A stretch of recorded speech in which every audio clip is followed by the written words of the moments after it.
اللي ما يهاب الموت، شجاع. أهل السنة نعم يظنون بأن هذه الرواية باطلة، وأن علي بن أبي طالب لم يعتدى على عرضه، وأنه هو الأسد الغالب.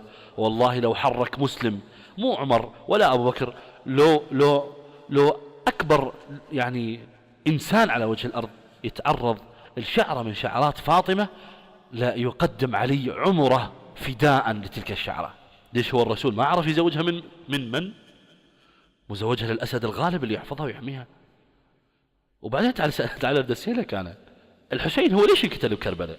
هو مو كان المفروض يرجع؟ القتل بكربلاء لأنه أولاد مسلم بن عقيل قالوا له احنا ما نرجع إذا ما ناخذ بثار أبونا.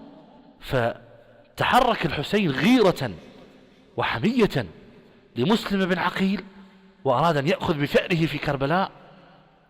سؤالي اللي يطرح نفسه، تتحرك غيرة الحسين في الأخذ أو إلى الأخذ بثأر مسلم بن عقيل، ولا تتحرك غيرته بالأخذ بثأر أمه من عمر بن الخطاب أو من عبد الله بن عمر على الأقل؟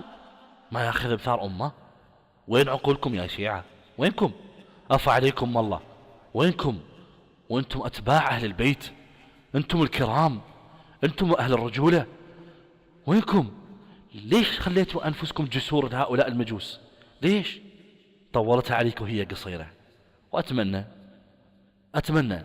أنك تأخذ هذه الكلمات بعين الاعتبار. أنا كنت شيعي إمامي 12، واكتشفت أن هذا الدين هو مجرد أكذوبة من حياكة وصياغة المجوس بأيادي يهودية أرادوني أن أطعن أولا بأهل البيت باسم حب أهل البيت، ثم أطعن برسول الله، وأطعن بالقرآن، وأطعن بالدين بكل مشاربه وبكل منابعه، وأسلم لهم مطية وجسرا يركبونه ويمتطونه ليصلون إلى ما يريدون. ولكن لا والله لن يهنأوا بذلك.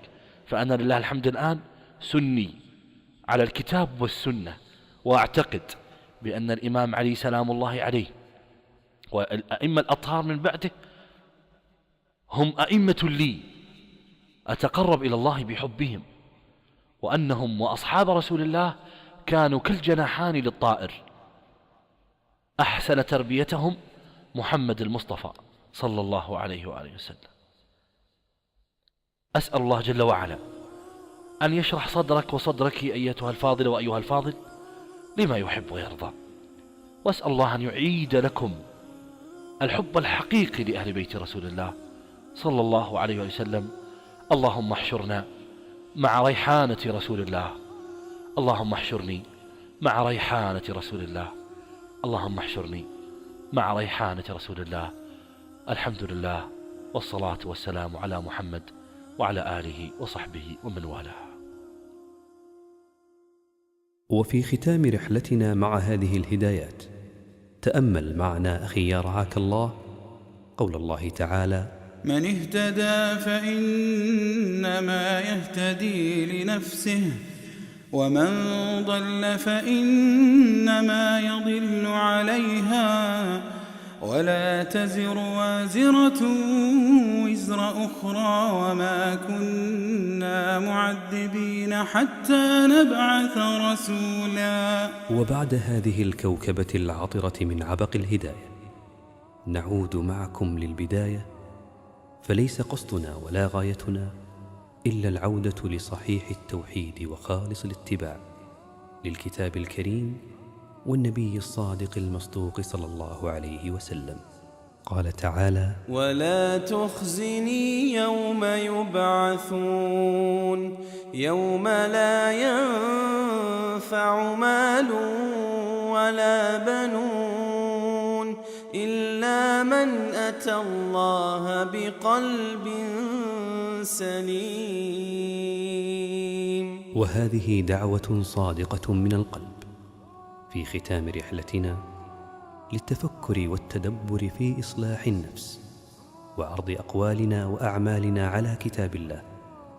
فهل أنت موافق موفق أم مخالف متخبط؟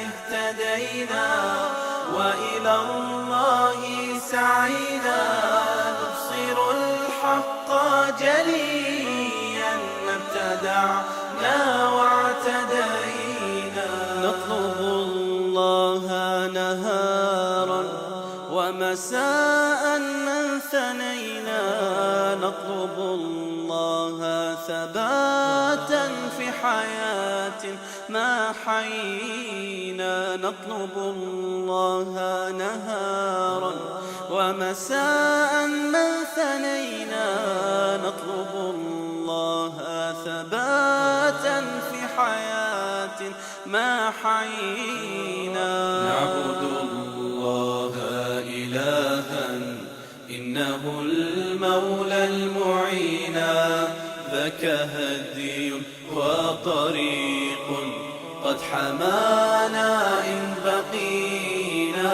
نعبد الله إلها إنه المولى المعينا ذاك هدي وطريق قد حمانا إن بقينا ذاك هدي وطريق قد حمانا إن بقينا اهتدينا وإلى الله سعينا نبصر الحق جليا ما ابتدعنا واعتدينا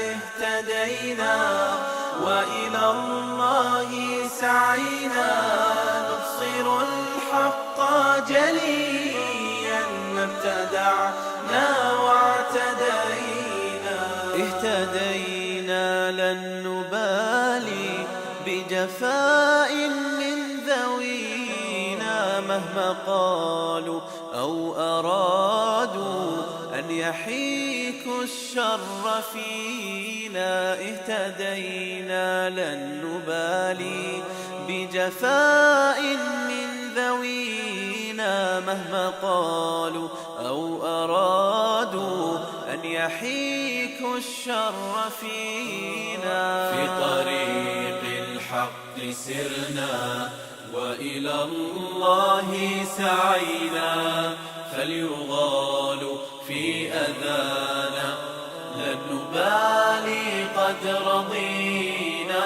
نعبد الله إلها إنه المولى المعينا ذاك هدي وطريق قد حمانا إن بقينا نعبد الله إلها إنه المولى المعينا ذاك هدي وطريق قد حمانا إن بقينا ذاك هدي وطريق قد حمانا إن بقينا ذاك هدي وطريق قد حمانا إن بقينا